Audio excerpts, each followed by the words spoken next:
만약 당신의 가장 친한 친구와 함께 꿈꾸던 미래를 걸고 시작한 투자가 모든 것을 잃게 만드는 비극으로 끝난다면 어떻게 하시겠습니까? 그리고 그 처절한 비극의 끝에서 당신은 돈뿐만 아니라 세상에 둘도 없던 친구마저 완전히 잃게 된다면 말입니다. 이것은 단순히 상상 속의 이야기가 아닙니다. 누군가에게는 뼈아픈 현실이었고 우리 모두에게는 언제든 닥칠 수 있는 경고와도 같은 이야기이죠. 우리는 종종 돈과 사람, 이 두 가지 가치를 모두 지킬 수 있다고 믿곤 합니다. 하지만 시장의 냉혹한 파도 앞에서는 가장 굳건해 보였던 인간관계마저 모래성처럼 허물어질 수 있다는 사실을 알아야 합니다. 지금부터 들려드릴 이야기는 단순히 한 사람의 실패담에 그치지 않습니다. 우리 주변에서 너무나도 흔하게 일어날 수 있는, 그래서 더 가슴 아픈 비극에 관한 기록이거든요. 이야기를 통해 우리는 인간관계와 돈, 그리고 시장의 본질에 대한 깊은 통찰을 얻게 될 겁니다. 또한 어떻게 하면 이러한 최악의 상황을 피할 수 있는지, 그리고 만약 넘어졌을 때 어떻게 다시 일어서야 하는지에 대한 소중한 지혜를 발견하게 될 것입니다. 한 개인의 비극적인 경험을 거울 삼아 우리는 더 현명한 투자 원칙과 관계의 중요성을 배우는 특별한 기회를 갖게 될 겁니다. 모든 것의 시작은 따스한 햇살이 쏟아지던 어느 주말 오후의 카페였습니다. 창가 자리에 마주 앉은 두 친구는 갓 나온 커피 향을 맡으며 희망에 부푼 얼굴로 노트북 화면을 들여다보고 있었죠. 그들의 눈앞에는 장밋빛 미래가 파노라마처럼 펼쳐지고 있었습니다. 수년간 직장 생활을 하며 모은 종잣돈을 합쳐 부동산 투자를 시작하자는 아이디어는 마치 운명처럼 다가왔습니다. 서로를 세상에서 가장 잘 이해하고 신뢰하는 친구였기에 함께라면 무엇이든 해낼 수 있다는 근거 없는 자신감이 두 사람을 감싸고 있었거든요. 그들은 오랫동안 재개발 소문이 돌던 구도심의 낡은 상가 건물을 눈여겨보고 있었습니다. 주변에서는 이미 비슷한 투자로 큰 성공을 거둔 사례들이 심심치 않게 들려왔고 시장 분위기 역시 전반적으로 낙관론이 지배하던 시기였습니다.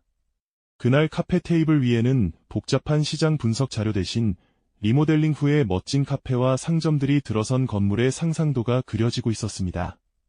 한 친구는 1층에는 트렌디한 카페를, 2층에는 아기자기한 소품샵을 입점시키자며 신나게 떠들었고, 다른 친구는 그 말을 받아 옥상은 루프탑바로 꾸며 젊은이들을 끌어모으자고 맞장구를 쳤습니다.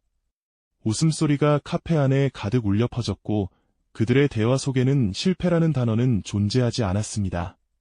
그들에게 투자는 냉철한 분석의 대상이 아니라 함께 만들어가는 아름다운 꿈의 실현 과정 그 자체였던 거죠.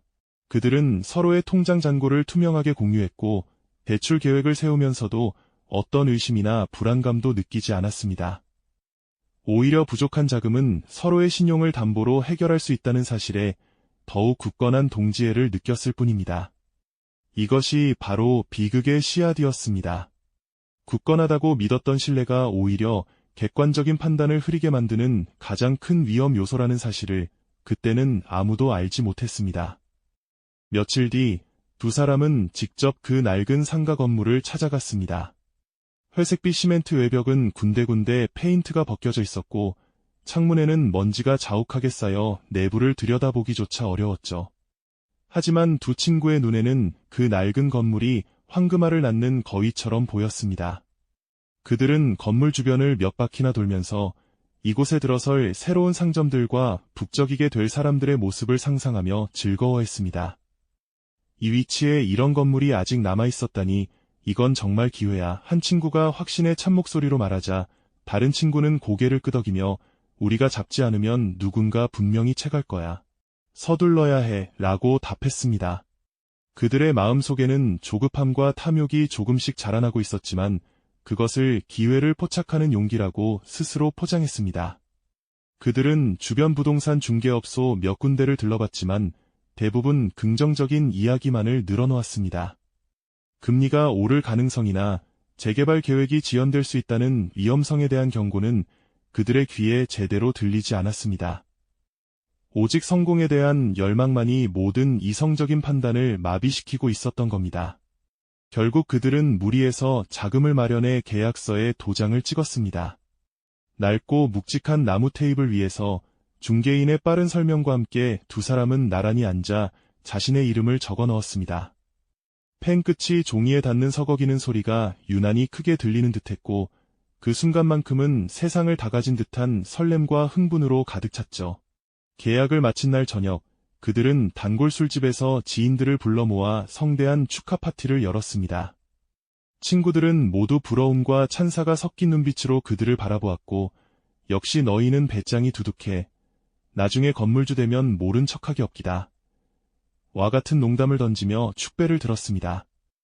쏟아지는 축하와 부러움 속에서 두 친구의 어깨는 한껏 으쓱해졌습니다. 그들은 자신들이 매우 현명하고 과감한 결정을 내렸다고 굳게 믿었습니다. 이처럼 달콤한 환상 속에서 그들은 앞으로 다가올 냉혹한 현실의 그림자를 전혀 눈치채지 못하고 있었습니다.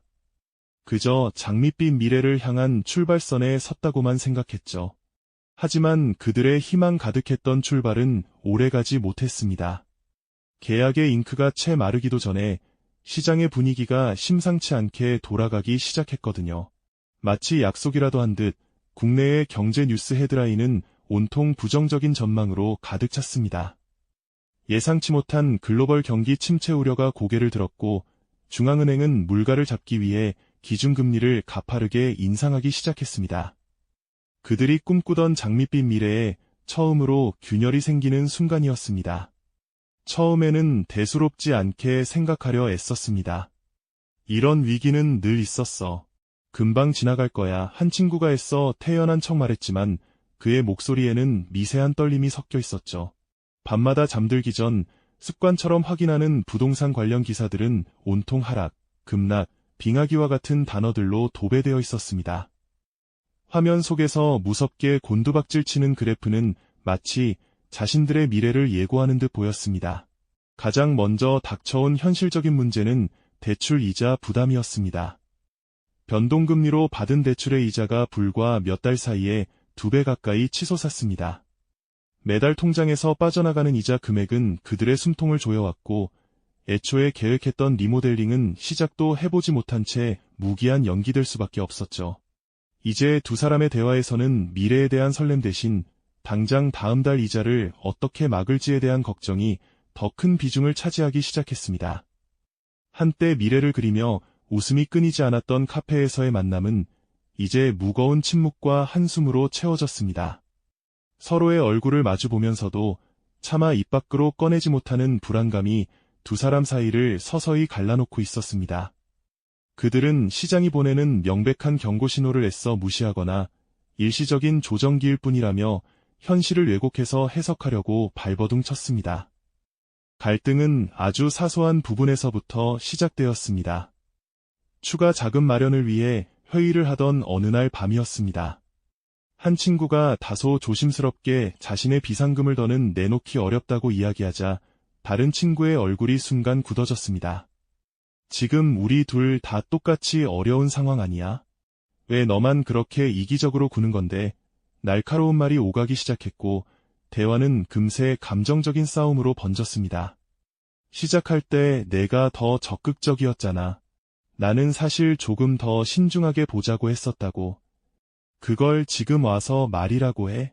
계약서에 도장 찍을 땐 누가 제일 신나 보였는데 서로에게 책임을 떠넘기기 시작하자 지난날에 굳건했던 신뢰는 온데간데 없이 사라졌습니다. 그때부터 두 사람은 서로에게 모든 정보를 투명하게 공유하지 않기 시작했습니다. 한 친구는 몰래 다른 투자 전문가를 찾아가 상담을 받기도 했고 다른 친구는 더 나쁜 시장 전망 보고서를 보고도 상대방에게는 일부러 이야기하지 않았습니다.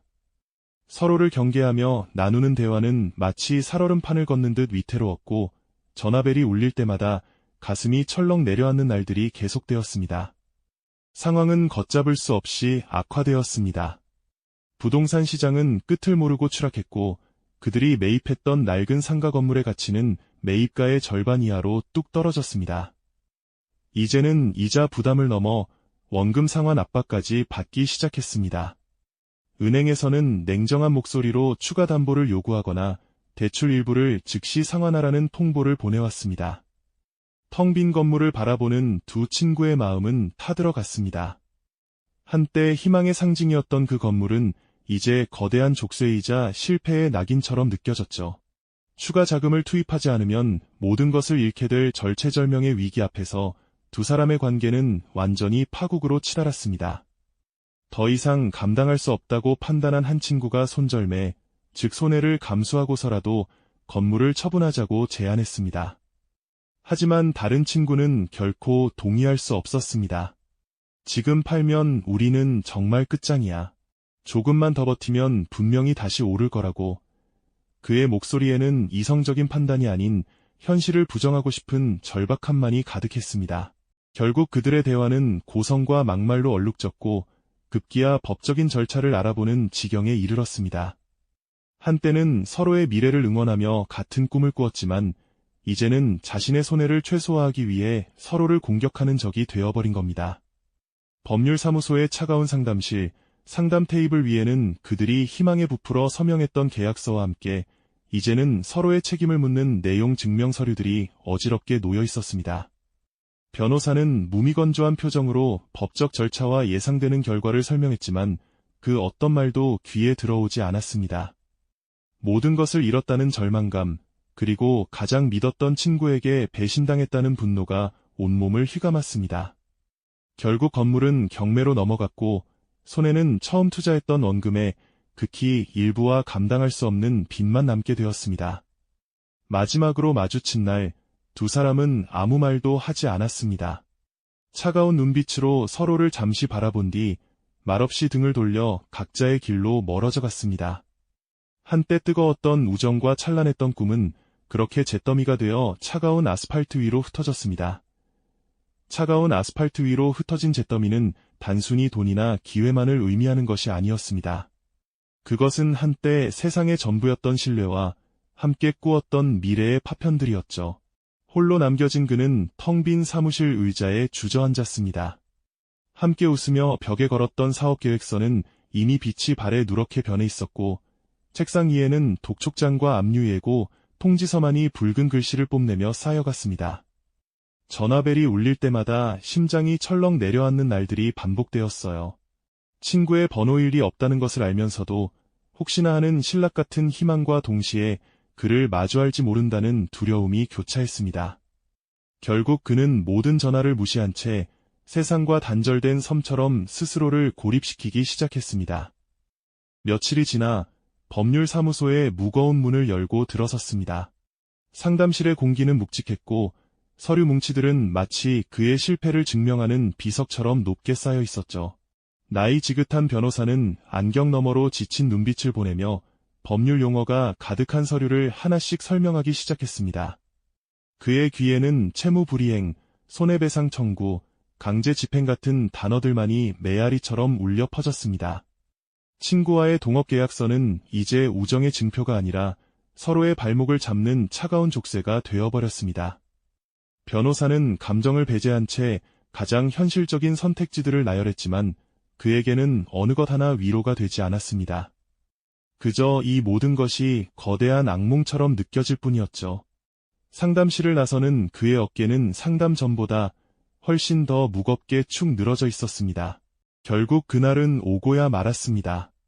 두 사람의 꿈이 담겨있던, 그러나 이제는 빚더미의 상징이 되어버린 그 건물이 경매에 넘어가는 날이었죠.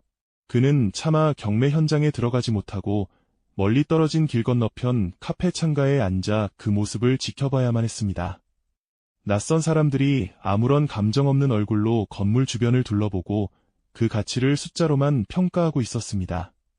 한때는 저 창문으로 햇살이 어떻게 들어올지, 어떤 가구를 배치할지 상상하며 웃음 짓던 공간이었습니다. 이제 그 공간은 딱딱한 법의 잣대 위에서 냉정하게 해체되고 있었죠.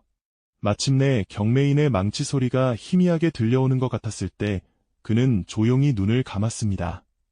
모든 것이 끝났다는, 돌이킬 수 없다는 선고처럼 느껴졌거든요. 그 후 몇 달간은 기억이 희미한 터널과도 같았습니다. 모든 것을 정리하고 부모님의 집 작은 방으로 거처를 옮겼습니다. 방 안의 낡은 책상에 앉아 창밖을 바라보는 것이 일과의 전부였죠. 분노와 원망, 자책감이 번갈아가며 그를 집어삼켰습니다. 왜 그를 믿었을까? 왜 더 꼼꼼히 확인하지 않았을까? 왜 그 순간에 멈추지 못했을까? 수천 번의 후회가 머릿속을 맴돌았지만 달라지는 것은 아무것도 없었습니다. 그러던 어느 날 밤, 잠 못 이루고 뒤척이다가 문득 책장에 꽂혀있던 낡은 경제학 원론 책을 꺼내 들었습니다. 먼지 쌓인 책을 무심코 넘기던 그의 눈에 한 문장이 들어왔습니다. 시장은 감정으로 움직이지 않는다. 오직 논리와 데이터로 반응할 뿐이다. 그 문장은 마치 어둠 속을 가르는 한 줄기 빛과 같았습니다. 그는 그동안 모든 실패의 원인을 친구와의 관계, 배신감 같은 감정적인 문제로만 돌리고 있었습니다. 하지만 진짜 문제는 다른 곳에 있었던 거죠. 시장의 냉정한 논리를 전혀 이해하지 못했고 데이터에 기반한 분석 없이 막연한 희망과 우정이라는 감정에만 기댔던 겁니다. 그 순간 그는 책상 서랍에서 낡은 노트를 한 권 꺼냈습니다. 그리고 첫 페이지에 이렇게 적기 시작했습니다. 실패 분석 보고서. 그는 더 이상 감정에 휩쓸린 피해자가 되기를 거부했습니다. 자신의 실패를 가장 냉철한 분석가 입장에서 해부하기로 결심한 겁니다. 첫 번째 장에는 감정적 투자의 오류라고 적었습니다. 친구와의 신뢰가 시장 분석을 대체할 수 있다는 치명적인 착각, 주변의 부러움과 축하에 취해 위험 신호를 애써 무시했던 오만함. 그는 그날의 대화들, 계약서에 서명하던 순간에 들뜬 기분까지 상세하게 복기하며 자신의 심리적 약점을 낱낱이 기록했습니다. 두 번째 장은 시장 분석의 부재였습니다. 금리 변동 가능성, 정부 정책의 영향, 주변 상권의 변화 예측 등 당연히 했어야 했지만 하지 않았던 모든 것들을 목록으로 만들었죠. 인터넷을 뒤져 당시의 뉴스 기사와 경제 지표들을 찾아보며 자신이 얼마나 현실과 동떨어진 낙관론에 빠져 있었는지 뼈저리게 깨달았습니다. 노트의 페이지가 한 장 한 장 채워질수록 친구에 대한 원망은 점차 희미해지고 자신의 미숙함과 무지에 대한 통렬한 반성이 그 자리를 채워갔습니다. 이 과정은 고통스러웠지만 동시에 놀라운 치유의 과정이기도 했습니다. 실패의 원인을 외부가 아닌 내부에서, 감정이 아닌 이성에서 찾게 되자 비로소 단단한 땅에 발을 딛는 기분이 들었습니다. 그는 더 이상 실패의 기억에 짓눌려 허우적대지 않았습니다. 대신 그 실패를 가장 값비싼 수업료를 내고 얻은 최고의 교과서로 삼기 시작했죠. 낮에는 도서관으로 향했습니다.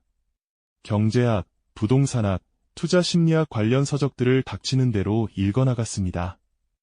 밤에는 작은 책상에 앉아 그날 배운 내용들을 실패 분석 노트에 적용하며 자신만의 투자 원칙을 세워나갔습니다. 원칙 1. 절대 감정으로 결정하지 않는다. 원칙 2. 이해하지 못하는 것에는 투자하지 않는다. 원칙 3. 최악의 시나리오를 항상 대비한다. 이런 문장들이 그의 노트에 빼곡히 적혀 나갔습니다. 절망의 가장 깊은 바닥에서 그는 역설적으로 가장 중요한 것을 발견한 겁니다. 그것은 바로 돈을 버는 기술이 아니라 어떤 상황에서도 나 자신을 지켜낼 수 있는 내면의 힘과 지혜였습니다.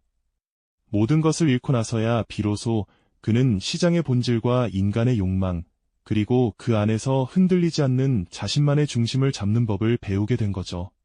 이것이 바로 실패가 그에게 준 가장 위대한 선물이었습니다. 그는 아직 재정적으로 회복하지 못했습니다.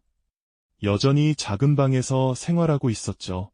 하지만 그의 눈빛은 이전과 완전히 달라져 있었습니다. 과거의 실패에 대한 두려움이 아니라 새로 얻은 지혜에 대한 확신과 미래를 향한 단단한 의지가 담겨 있었습니다. 이제 그는 알았습니다. 진정한 재기란 잃어버린 돈을 되찾는 것이 아니라 실패를 딛고 더 현명하고 강한 사람으로 다시 태어나는 것임을 말입니다.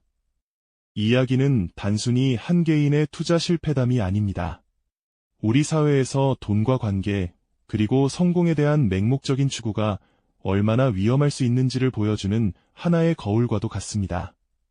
우리는 모두 성공을 꿈꾸지만 진정한 성공은 화려한 결과물이 아니라 실패를 통해 배우고 그 과정에서 자신을 지켜내는 지혜로부터 시작되는 것일지도 모릅니다.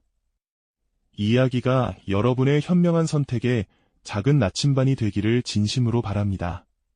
만약 당신이 과거의 실패 때문에 앞으로 나아가지 못하고 있다면 그 실패를 어떻게 해석하고 계신가요? 오늘 이야기가 도움이 되셨다면 구독과 좋아요로 함께 해주세요.